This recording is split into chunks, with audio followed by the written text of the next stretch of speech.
벚꽃 야담 방문해주셔서 감사합니다.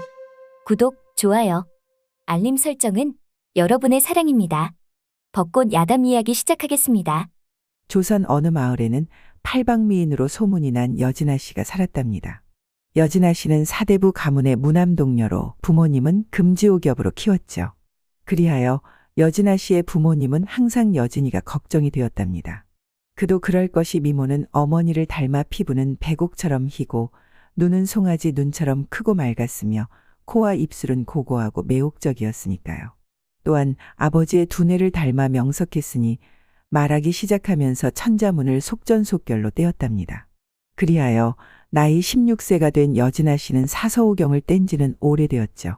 여진아 씨는 집에 있는 책들은 여러 번 정독을 하였기에 다른 서책도 접하고 싶은 마음에 새 책방에 갔습니다. 여진아 씨는 새 책방에 들어가는 순간 많은 서책을 보고는 감탄을 하지 않을 수가 없었답니다. 또한 그동안 보고 싶은 서책이 있었으니 다름 아닌 범죄를 다룬 서책이었던 거죠. 여진아 씨는 단숨에 책 한 권을 다 읽고 벅찬 감정을 표현할 길이 없었답니다. 그때 새 책방 맨 끝쪽 후미진 곳에서 서책에 집중하는 이가 있었으니 그 고을에 사는 이도훈 선비였습니다. 도훈 선비는 형조판서의 둘째 아들이었죠. 도훈 선비는 어릴 때부터 아버지의 가르침에 무예는 기본이었으며 곰방보, 편곤보, 격구보, 활쏘기 등등 모든 것이 능통했답니다.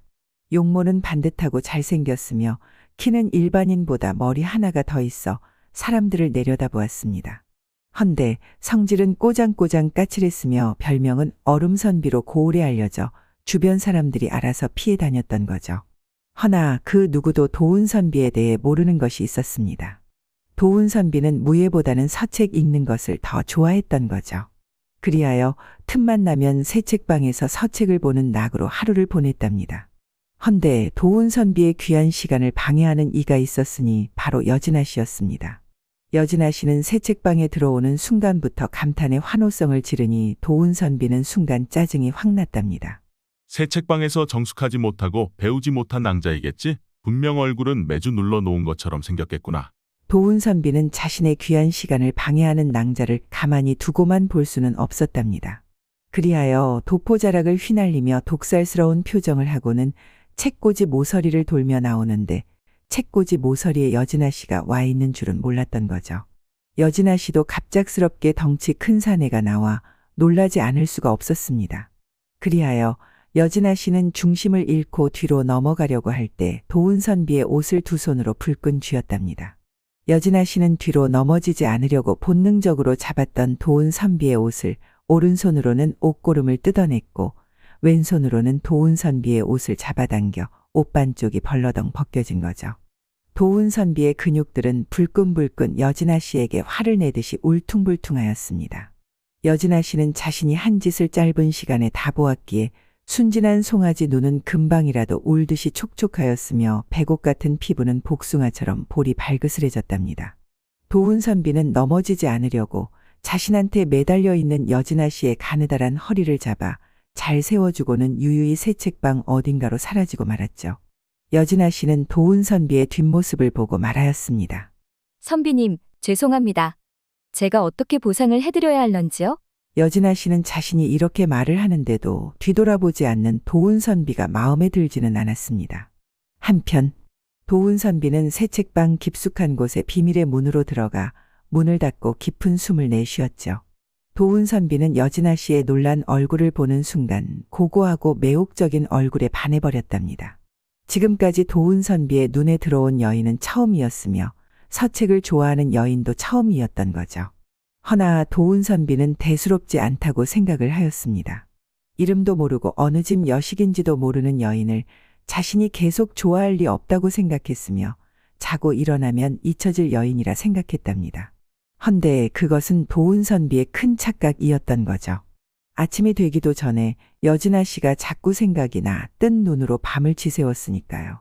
새벽을 알리는 닭 울음소리가 들리고 도훈 선비는 눈앞에 아른거리는 여진아 씨를 손으로 날려버려도 사라지지 않으니 그냥 하루는 여진아 씨와 같이 보내기로 했답니다.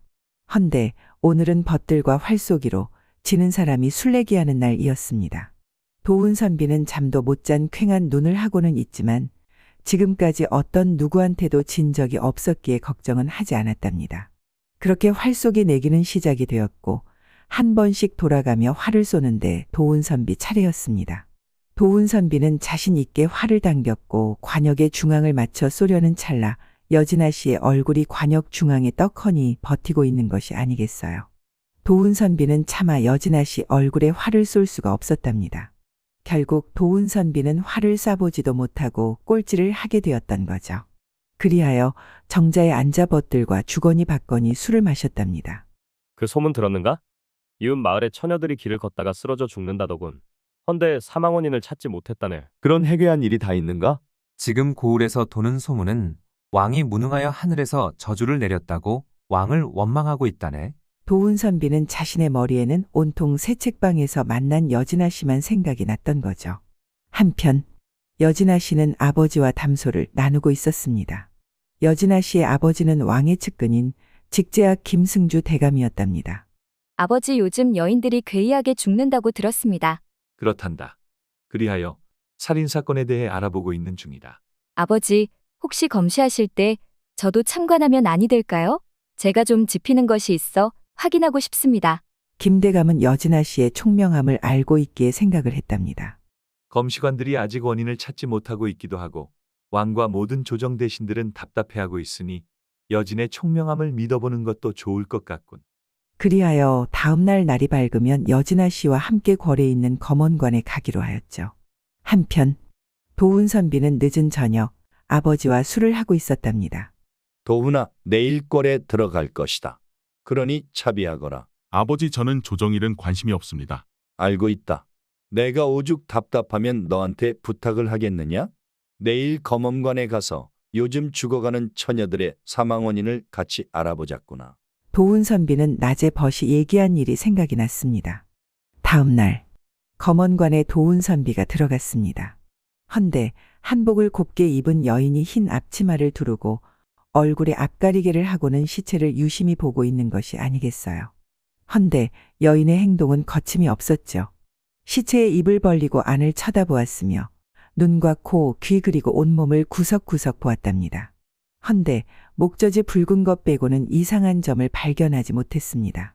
그리하여 죽기 전 3명의 처녀들에게 어떤 증상이 있었는지 알아봐야 할 것 같았죠. 아버지, 의심 가는 것은 있으나 좀 더 알아봐야 할 것 같습니다. 처녀들의 가족을 만나 알아보고 오겠습니다. 헌데 몸종도 없이 혼자 움직이려 하느냐? 괜찮습니다. 제 아들 도훈이도 같이 알아보고 싶다고 했지요. 무예가 능통하니 데리고 다니면 따님을 안전하게 지켜줄 것입니다. 도훈선비는 아버지의 말씀에 깜짝 놀라며 쳐다보았지만 벌써 분위기는 여진아 씨의 호위무사가 되어버렸던 거죠. 그렇다면 저는 안심이 되지요. 그렇게 두 아버지는 무엇이 좋은지 웃으며 말씀하셨습니다. 도훈선비는 알지도 못하는 여인과 단 둘이 움직인다는 것이 어색하고 마음에 들지 않았답니다. 여진아 씨는 앞치마와 얼굴 앞가리개를 풀고는 통성명을 해야 할 것 같아 도훈선비를 보았죠. 도훈선비님, 저는 김여진이라 하옵니다. 도훈선비는 여진아 씨를 보고자 얼굴을 무심히 돌렸는데 심장이 멎는 줄 알았죠. 새 책방에서 자신의 심장을 뒤 흔들어 놓은 여인이었으니까요. 이선비님, 저와 움직이는 것이 불편하시면 함께하지 않으셔도 됩니다. 도훈선비는 당황하며 급하게 말을 하였답니다. 아닙니다. 아버지의 명이기도 하고 제가 또 무예 하나는 잘합니다. 낭자를 잘 지켜줄 수 있다는 얘기이지요.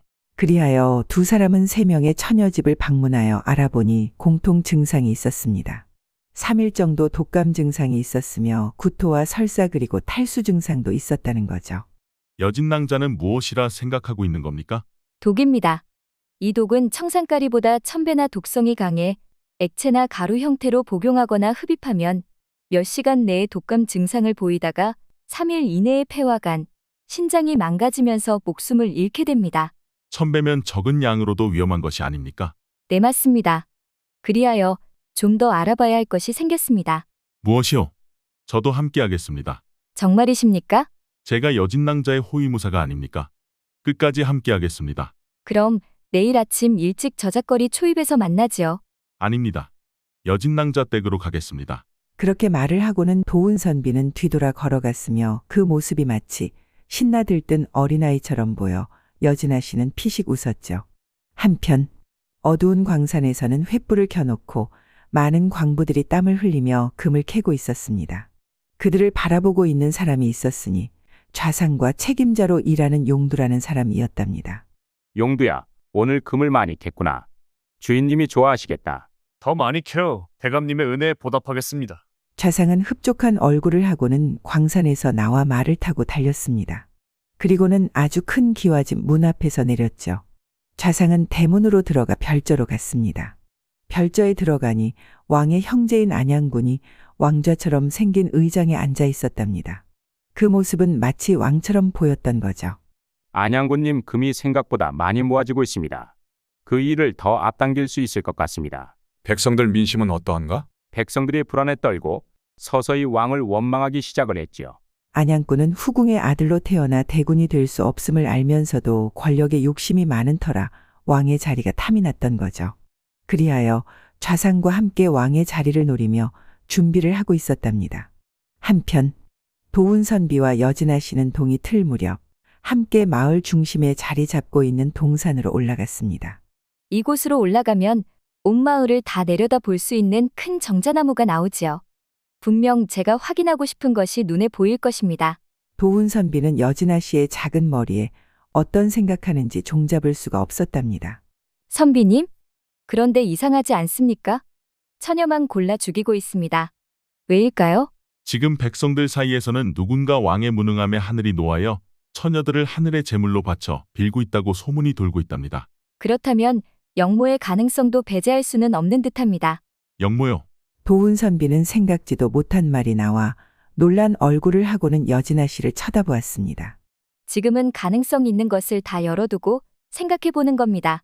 여진아 씨는 도운선비가 덩치는 컸지만 귀여운 구석이 있는 듯하여 재미있었죠. 그렇게 대화를 하며 정상에 올라오니 아주 크고 멋있는 정자나무가 있었답니다. 두 사람은 정자나무 아래에서 마을을 보니 정자나무를 중심에 놓고 온 마을이 원을 그리며 마을이 형성이 되어 있다라는 것을 알 수 있었습니다. 우선 여진아 씨는 가져온 마을 지도에 죽은 3명 처녀들의 집을 연결을 해보니 삼각형이 그려졌답니다. 만약 여진아 씨가 생각하는 그것이라면 다음 표적인 처녀는 북서방향 쪽이라는 생각이 들었답니다. 여진아 씨는 삼각형을 그린 위에 뒤집힌 삼각형을 그렸죠.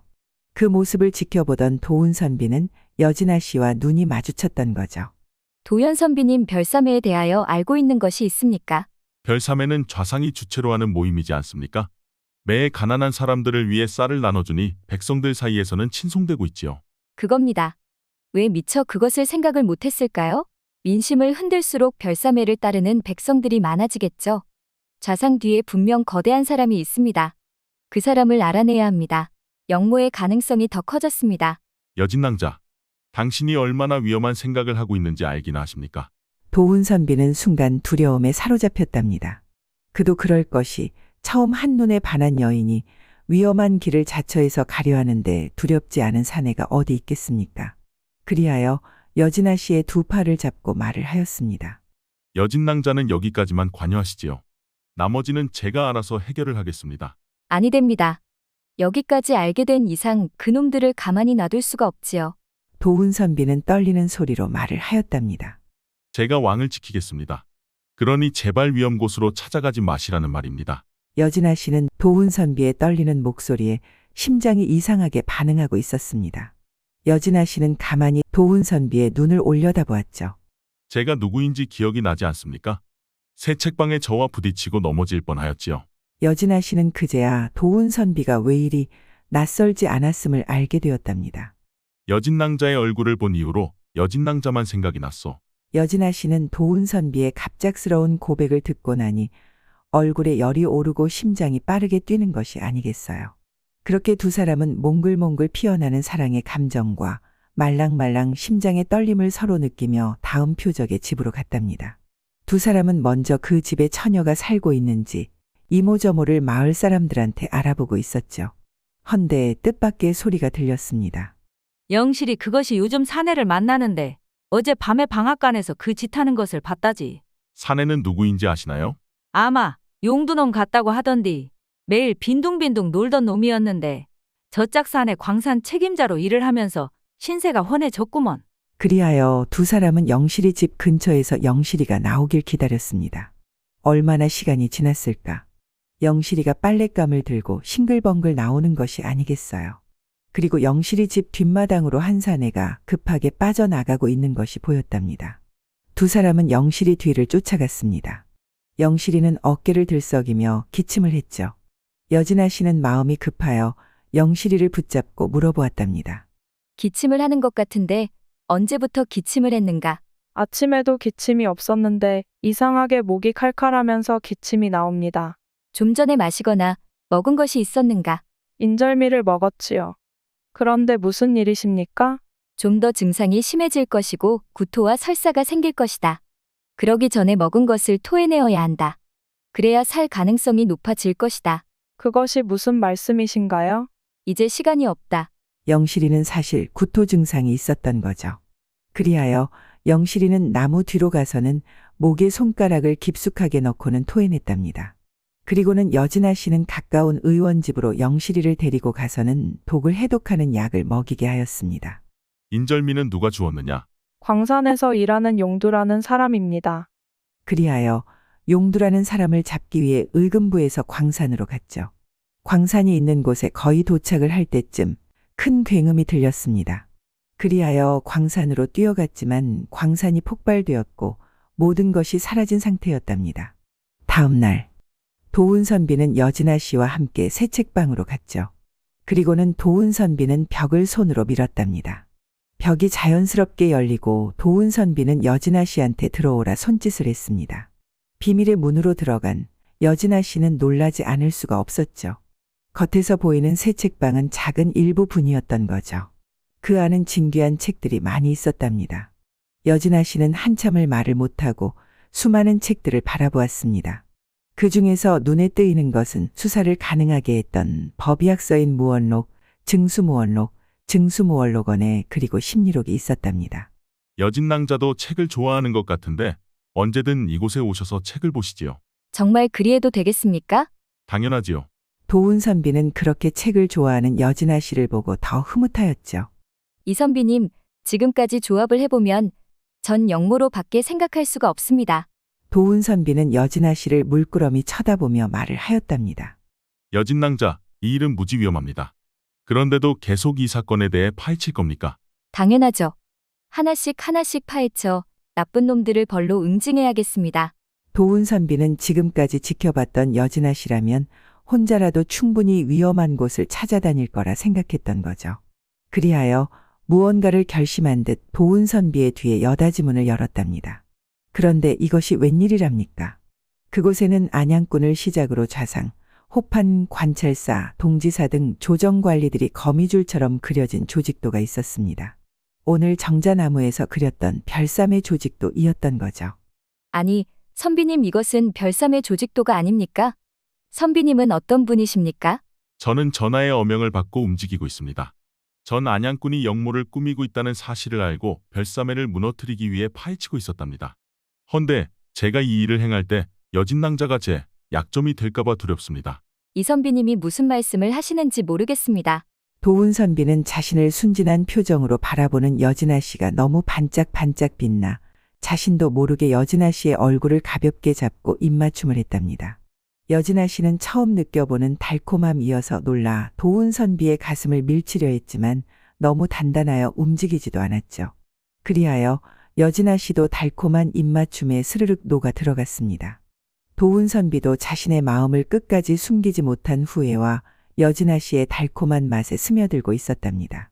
그렇게 여진아 씨의 마음까지 확인한 도훈선비는 여진아 씨에 대한 애정 표현은 거침이 없었으며 애정 표현에 익숙하지 않던 여진아 씨는 좋으면서도 난처하여 슬금슬금 피해 다녔죠. 허나 여진아 씨는 몰랐던 거죠. 슬금슬금 피하는 자신이 도훈선비를 더 안달나게 만들고 있다는 사실을요. 한편 안양꾼은 화가 머리끝까지 나서는 좌상을 불렀습니다. 좌상, 광산은 어찌 폭발을 한 것이오? 용두의 꼬리가 잡혔습니다. 그 멍청한 놈이. 헌데 지금 우리의 뒤를 알아보고 다니는 애송이 둘이 있습니다. 누군가? 직제왕 여시 김여진과 호판의 아들 이도훈이라는 자입니다. 며칠 동안 지켜본 결과 둘은 서로 연모하는 것 같았습니다. 그리하여 직재앙 여식과 남은 3명 처녀들을 한날 같은 시간에 처리하려고 준비하고 있지요. 직재앙 여식은 지금 죽일 때는 아니다. 나한테 생각이 있다. 안양꾼의 눈에서는 살기가 흐르고 입꼬리는 웃고 있었지만 차가운 비소였던 거죠. 지켜보고 있던 좌상은 안양꾼의 얼굴을 보고 소름이 돋았답니다. 한편 도훈선비는 마지막 계획에 대해 수하들과 꼼꼼하게 확인하고 또 확인하였습니다. 수하들은 오늘따라 더 민감하게 반응하는 도훈선비를 바라보고 있었답니다. 대장, 오늘 무슨 일이 있으십니까? 이렇게 초조해하는 모습 처음입니다. 그렇게 보이는가? 도훈선비는 여진아 씨를 생각하며 피식 웃었죠. 도훈선비는 마지막까지 계획을 확인한 후 급하게 새 책방으로 향했습니다. 자신의 공간 안에 여진아 씨가 있다고 생각하니 몸과 마음은 슬금슬금 일렁이고 있었답니다. 그렇게 늦은 저녁이 되어 비밀의 문을 열고 들어갔죠. 헌데 탁상 위에 촛불은 켜져 있었는데 어디에도 여진아 씨가 보이지 않아 실망감이 밀려왔습니다. 늦어도 기다리고 있겠다더니 낭자가 나를 들었다 놨다 하는구나. 도훈선비는 여진아 씨를 생각하니 너무 보고 싶어 여진아 씨 댁으로 뛰어갔답니다. 헌데 여진아 씨가 아직 집에 들어오지 않았다는 청천벽력 같은 소리를 들었습니다. 도훈선비는 새 책방으로 다시 와서는 여진아 씨의 흔적을 찾아보았죠. 헌데 탁상 위에는 고운 분홍색 한지가 펼쳐져 있었고 어디에도 여진아 씨의 흔적이 보이지 않았답니다. 도훈선비는 촛불을 더 밝혀 구석구석을 보았는데 바닥 문틈 사이에 찢어진 분홍색 한지 조각이 보이는 것이 아니겠어요. 그리하여 도훈선비는 한지 조각을 소중히 줍고는 조족등을 밝혀 밖으로 나갔습니다. 길거리 주변을 살피니 또 하나의 한지 조각이 보였답니다. 그렇게 하나씩 한지 조각을 줍고 나니 당도한 곳은 좌상의 별저가 있는 곳이었죠. 그 집은 좌상 말고는 드나드는 사람이 없어 그동안 크게 신경을 쓰지 않았습니다. 허나 별저 안에 희미한 불빛이 보였고 문틈 사이로 안을 보니 왕의 침전처럼 꾸며져 있었답니다. 헌데 사람은 보이지 않았지만 사람의 소리가 희미하게 들렸던 거죠. 그때 병풍 뒤에서 2사람이 나왔는데 좌상과 안양군이었습니다. 직재학 여식을 어찌 이곳에 데리고 온 건가요? 발각이 되면 위험해지십니다. 몇 년 동안 이곳에서 별짓을 다 했지만 누구 하나 의심하는 이가 없지 않았느냐? 마지막 나의 안정장치이니라. 만에 하나 내가 잡히면 저 계집은 죽는다. 이런 대화를 듣고 있던 도훈선비는 당장이라도 들어가 2 놈들을 죽이고 싶었지만 영모의 증거를 찾아야만 했답니다. 도훈선비는 폭발할 것 같은 화를 누르며 별저 주변을 살피기 시작을 하였습니다. 허나 별저 주변은 특이점이 없어 뒷마당으로 연결되어 있는 산속으로 들어갔답니다. 얼마 가지 않아 갑자기 깊은 낭떠러지가 있지 뭡니까? 아래를 내려다보니 희미한 불빛이 크게 보여 산 밑으로 내려가 보니 사람이 다닐 수 있는 통로가 별저로 연결되어 보였던 거죠. 그때 통로에서 나오는 2사람의 대화하는 소리가 들렸습니다. 직제학 딸이라며? 무슨 생각으로 데리고 왔는지 나는 모르겠네. 조만간 큰 사단이 날 것 같은디. 우리는 시키는 일만 하면 되는 것이요. 빨리 가서 전달이나 하자고. 2사람은 그렇게 대화를 하며 산을 타기 시작을 하였죠. 도우는 좀 떨어진 곳에서 천천히 따라갔습니다. 2개의 산을 넘고 나니 산 밑에 수많은 천막들이 보이는 것이 아니겠어요. 그곳은 3개의 산으로 둘러싸여 있어 짐작도 할 수 없는 장소였습니다. 도우는 좀 더 가까이 가보았답니다.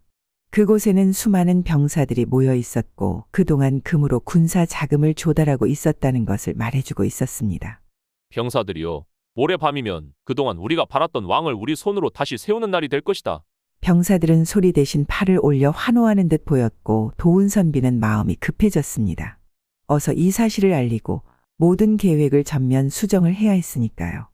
도훈선비는 그곳을 빠져나와 바로 수하들을 집합시켜 도훈선비가 본 것을 얘기하고 다시 계획한 작전을 말해주니 수하들은 각자 자신들이 무엇을 해야 하는지 알고 있는 듯 하였습니다. 한편 여진의 집은 발칵 뒤집어졌답니다. 여진아 씨가 어디에 있는지도 모르고 있으니 말입니다. 도훈선비는 조용히 여진의 아버지와 대화를 하였습니다. 여진 낭자가 어디에 있는지 알고 있습니다. 헌데 자네 왜 이러고 있는 것인가? 어서 앞장서게. 지금은 아니 됩니다. 제가 무사히 여진 낭자를 구해오겠습니다. 그러니 대감님은 의금부와 마을 구석구석을 돌며 여진 낭자를 찾는 신용만 해주세요. 아주 떠들썩하게요. 그리하여 온 마을이 발칵 뒤집어져서 여진아 씨를 찾는데 정신이 없었답니다. 그 모습을 먼발치에서 지켜보고 있는 사람이 있었으니 안양군과 좌상이었죠. 두 사람은 엉뚱한 곳에서 여진아 씨를 찾는 사람들을 보니 바보들 같아 비웃고 있었습니다.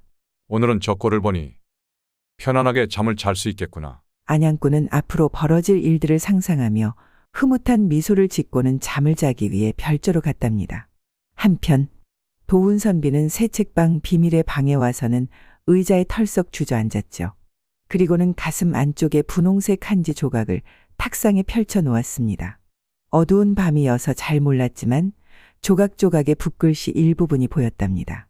그리하여 조각조각 맞춰보았더니 여진아 씨가 도훈선비한테 보내는 연서였던 거죠. 당신과 함께하는 지금 꿈인가요? 생시인가요? 전 아무래도 좋습니다. 당신과 모든 것을 함께할 수 있다면 당신의 공간 속에서 있는 나는 당신이 빨리 오기만을 오매불망 기다리고 있지요. 허나 좀 늦어도 좋으니 한 발 한 발 조심히 오소서.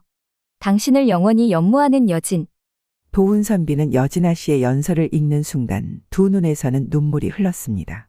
도훈선비는 이 애타는 마음을 어찌해야 할지 당장이라도 달려가 안양군과 좌상의 목을 100번이고 1000번이고 베고 싶지만 그럴 수 없는 지금 심장이 터질 것만 같았답니다. 도훈선비는 눈물을 닦고 나갈 준비를 하였죠.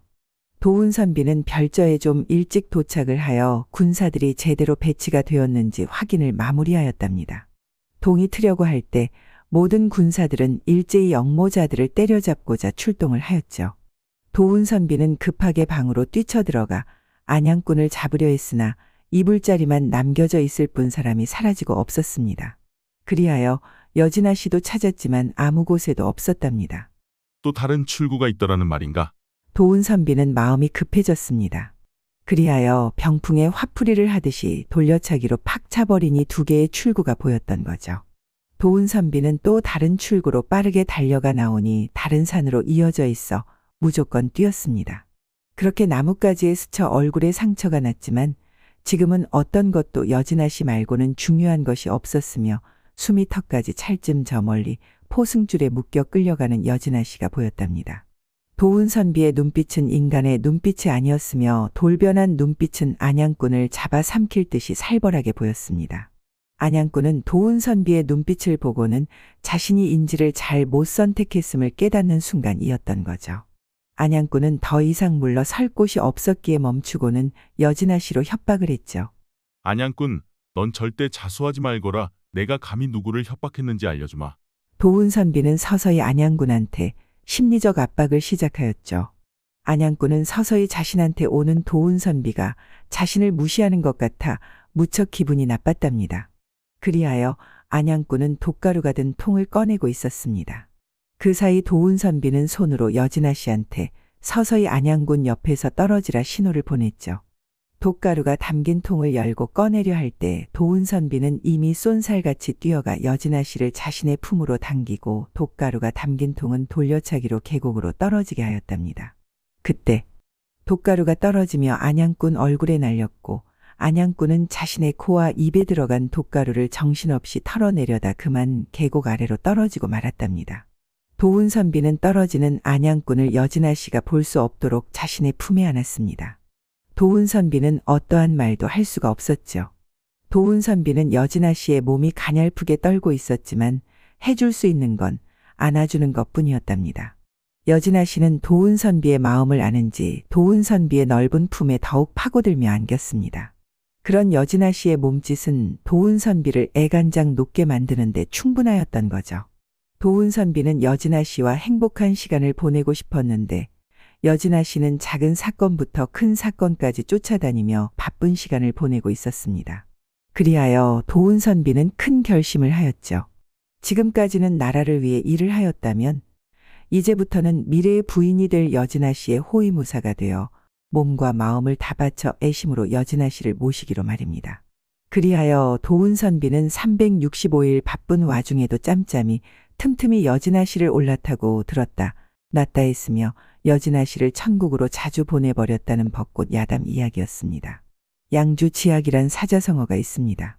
사람의 욕심은 끝이 없고 한꺼번에 많은 욕심을 채우려 함을 비유하여 이르는 말이죠. 적당한 욕심은 좋은 에너지가 되어 인생을 살아가는데 동기부여가 되죠. 반면 지나친 욕심은 탐욕이 되어 때로는 우리한테 비극을 안겨주기도 하죠. 적당이라는 말은 경험과 시행착오를 통해 얻어지는 것 같아 결코 쉽게 얻어지는 단어는 아니라 생각해 봅니다. 벚꽃 야담. 구독, 좋아요, 따뜻한 댓글은 여러분의 사랑입니다. 이 영상을 보시는 모든 분들이 벚꽃 야담과 좋은 인연을 맺어 항상 행복이 가득하셨으면 좋겠습니다.